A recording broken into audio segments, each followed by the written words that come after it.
Now, of course, Vladimir Putin used today's World War II victory parade in Moscow's Red Square to threaten the West over his war in Ukraine. Victory Day is not only Russia's biggest secular holiday, commemorating the end of what it calls the Great Patriotic War. The occasion has also become a symbol of President Putin's near quarter century in power.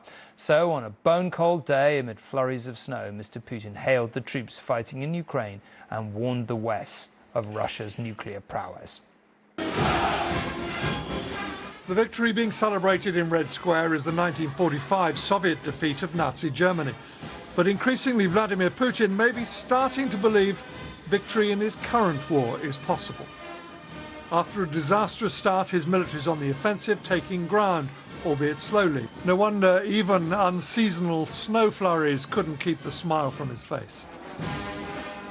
But there was noticeably only one tank on display today, a World War II-era T-34. Russia's believed to have lost 3,000 tanks so far in Ukraine, so none to spare for ceremonial duties.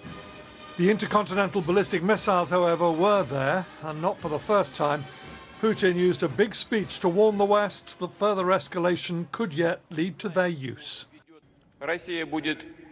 Russia will do everything to prevent global confrontation, he said, but at the same time, we will not allow anyone to threaten us. Our strategic forces are always in combat readiness. How different was the scene in Kiev?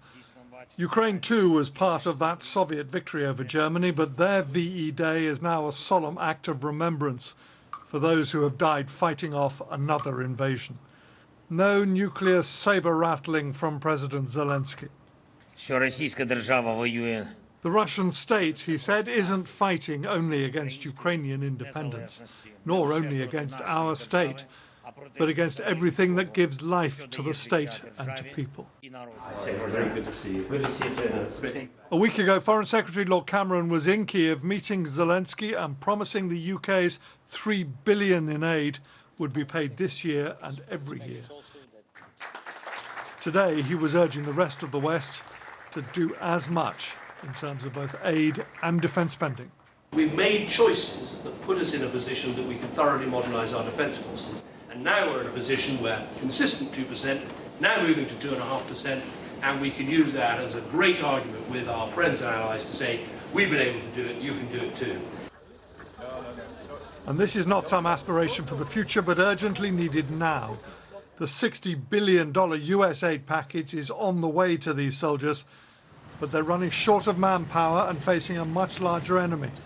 It cannot come soon enough. James Mates, News at 10.